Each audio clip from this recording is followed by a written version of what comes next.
page turners. Welcome back to the channel. I'm Matthew, the man with the hat who reads. And we're looking back at the month that was. This is my July 2025 wrap up. I know this isn't the video I technically promised for today. I was going to be doing a ranking of my top 5 favorite A. Lee Martinez books, but I need a little more time to do a little more research and stuff for that. I want to make sure I have all my notes in place. And I have this all ready to go. The stack is all sitting here. So I thought, let's just do this because time is short and I need to get a video ready to go. So July wrap up first. That's okay.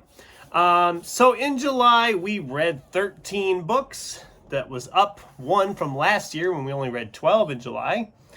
And brings the year-to-date total to 71, down 11 from last year when we were sitting at 82 at this point. My reading output has gone down this year, like I said it was going to back at the beginning of the year. But we made up some really nice ground this month, and I think August is looking pretty good too. We got a lot read, and there was a lot of 5-star books in July, which was awesome. But let's just dive on in and start talking about all of them that I read. Starting with Alex Greshin's Red Rabbit. This was a carryover from June, for June on the Range. It's a Western with some horror stuff. Essentially, in the Old West, this group of people are going after a witch. And I liked it quite a bit. I gave it 4 stars. I just felt like they could have gone through and edited it down a little more. I thought it felt a little too long. I mean, it is 450 pages, and it didn't need to be that long. Also, the epilogue, if you've read the book, you know what happens. I'm not going to spoil it, but there's a little epilogue that goes on for, how many pages is it? About 10 pages. And it just feels like it doesn't belong with everything else we already read. I mean, it does focus on a character from the book, but it just feels like we didn't need it. The epilogue just feels pointless, or at least it did to me.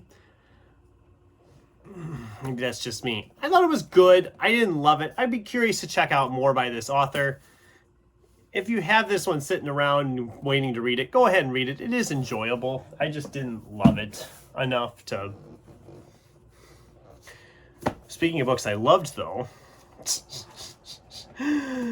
I did a review for this video, so we're not going to go too crazy on talking about it here. But this is William Browning Spencer's Zodwallop. This book completely surprised me. Like I said, watch the review. I go into a little more detail about it, but I absolutely loved this book, and I didn't expect to love it at all.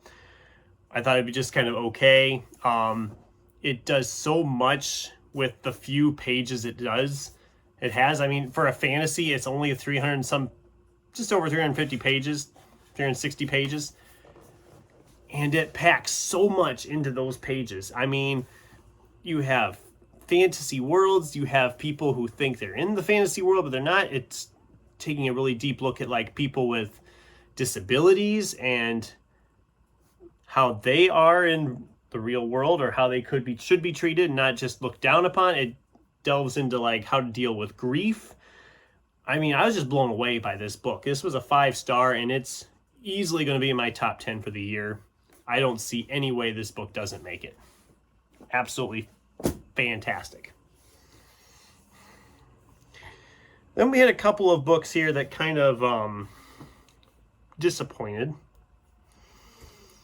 First off, John Scalzi's When the Moon Hits Your Eye. This I picked up at the library. I'm a huge fan of John Scalzi's books. And this one had a fun premise that what happens if the moon turns to cheese?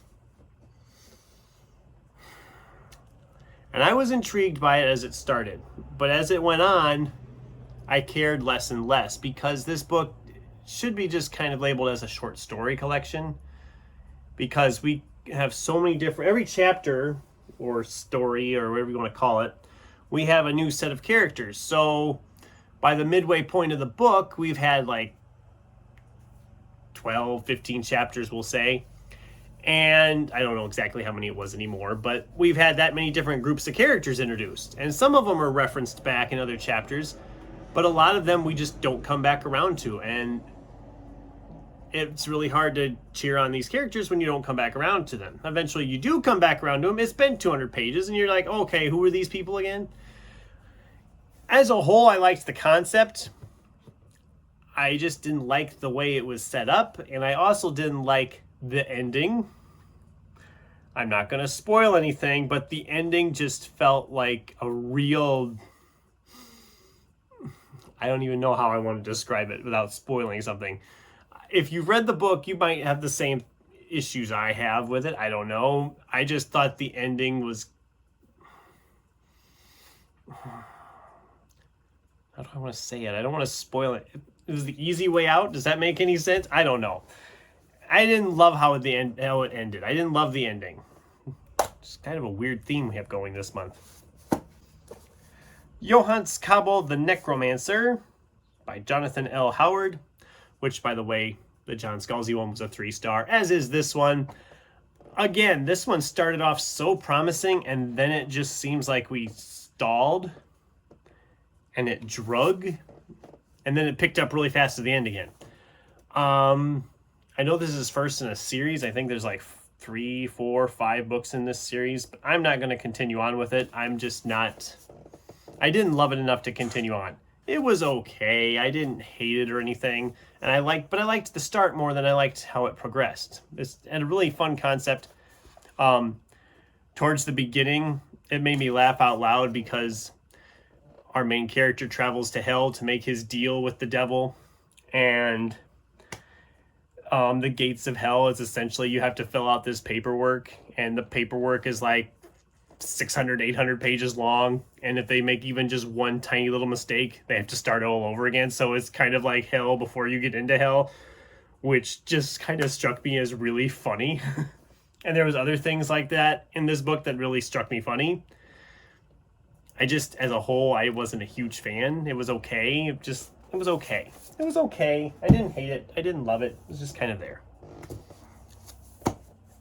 Ray Naylor's The Tusks of Extinction. This is a very short novella about a scientist whose consciousness, after she is killed, is put into the mind, essentially, of this mammoth, that they are bringing back the mammoths. And it's very short, and it's very cool. I really loved this. I'm like a year and a half late to the party on this one, as well, or maybe just a year. When did it come out? Almost 2 years ago. I'm late to the party on this. Everybody raves about it. It's fantastic. Definitely check it out. I mean, you have Sci-Fi September coming up. It's very short and is perfect for that. 5 stars. Okay.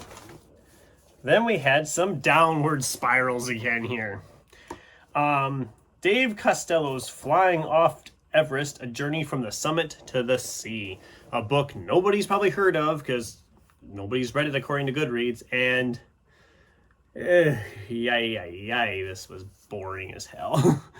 They're making this whole fuss in the synopsis how these two people are climbing Everest and then they're paragliding off of the peak of Everest down to the ocean or the sea or whatever. And now they're the first to do it until you start reading the book and you realize they're not the first to do it. So what's the point? It's not very long, but it feels like it takes forever. I just didn't care. I struggled and struggled and struggled with this one. When it got done, I was like, oh, thank God that's over. That 2-star experience is done. 2 stars. I'm sure the next book I pick up will be 100 times better.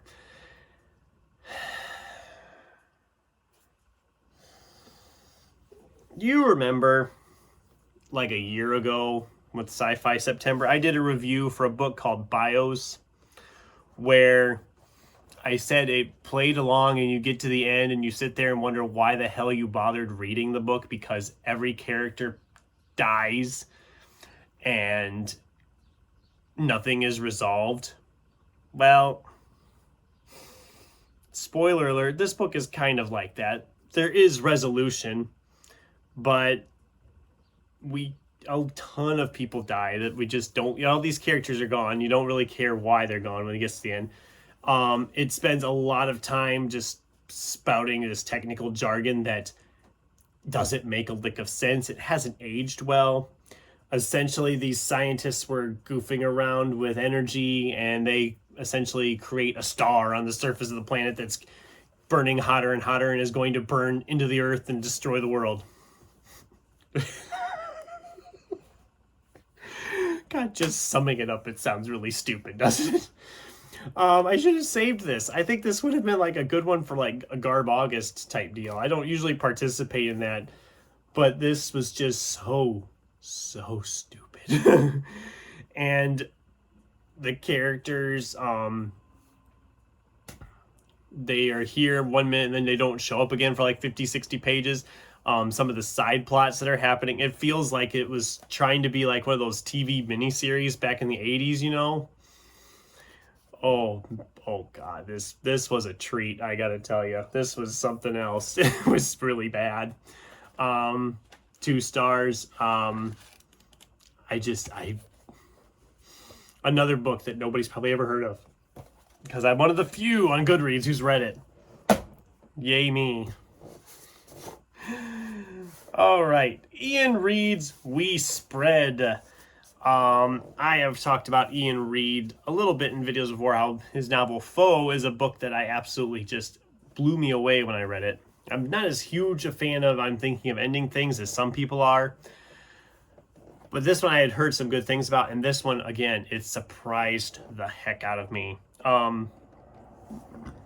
Almost too effective. Essentially, this woman ends up in like an assisted living care center type place, and she is certain that nefarious things are happening and they're doing terrible things to the people there and all the other residents, including her. Clearly our character is dealing with dementia and doesn't know how much time is passing or what she is doing half the time. And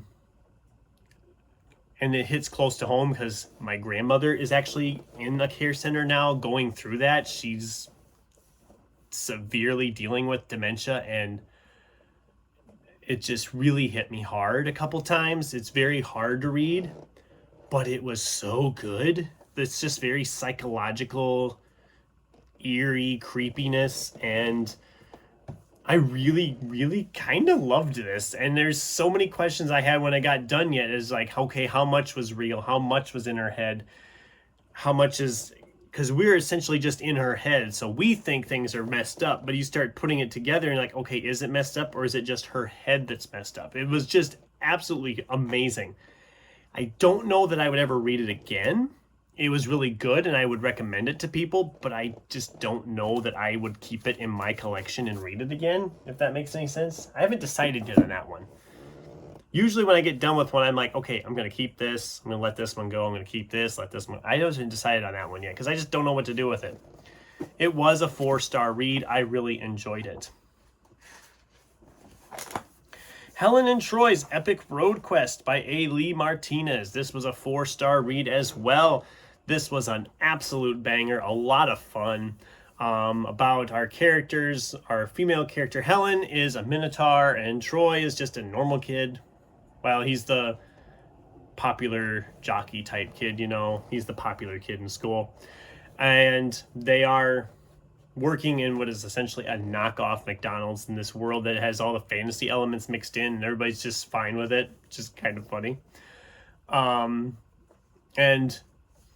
their boss tries to kill Helen to bring back some long-forgotten god who he ends up calling back and getting eaten by himself.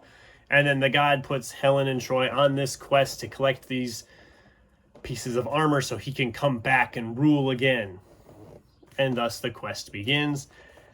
This was an awful lot of fun. I mean, you have a motorcycle orc gang. There's a 3-legged dog that joins them on the car on their adventures. And yes, cat, don't worry, the dog lives. It's fine. There's just so much. It's just a fun time. Very humorous, fun fantasy. And I'm going to be talking about this book more when I do my A. Lee Martinez video. We had another library book. This was The Last Murder at the End of the World by Stuart Turton. Picture over here. Stuart Turton, I absolutely adored his first book, The 7.5 Deaths of Evelyn Hardcastle. His second book, The Devil in the Dark Water, I thought was okay. I didn't love it. I didn't hate it. It was just kind of okay. And that's kind of how I feel about this one. I struggled a long time on this one. It's got all them genre-bending things I love about his stuff. But I just was having a really hard time clicking with it this time around. I don't know why it was so much harder this time, but I just was struggling something fierce. And I really wanted to like it more than I did. And I know a lot of people have liked it a lot. And I am bummed that I didn't like it as much as I did. But it was a 3-star for me. I'm kind of glad I got it at the library and I didn't buy it, because I'd be really mad at myself if I bought it, because I know it's one I will never read again. I wanted to love that book so badly. I was so excited when I got it from the library and took it home. I was just ecstatic to finally read that thing. And it was kind of a letdown. And that just makes me sad. It makes me sad when I have a letdown like that. Okay, Richard Kadri's Killing Pretty. I've talked about I'm doing the Sam Slim reread. I'm still enjoying my time with it. This is a 4-star read. I still love it. I'm having a great time rereading and revisiting the characters. We've passed the halfway mark. We're coming down the home stretch, as it were. It's a fun time. Read the series if you haven't. Or if you haven't read it. If you have read it, reread it. It's a fun time. Toshikazu Kawaguchi's Before Your Memory Fades. This is the third book in the Before the Coffee Gets Cold series. It's been almost 2 years since I read a book in this series. I was a little concerned that it wouldn't hit as hard as they have in the past. Spoiler alert, it does. This one has all the feels as the other ones did. It was, again, a 5-star read for me. I love the concept of this cafe with that one chair that will take people, help people traveling through time so long as the coffee doesn't get cold. Great, great series. Still loving it. Still having an absolute blast with it.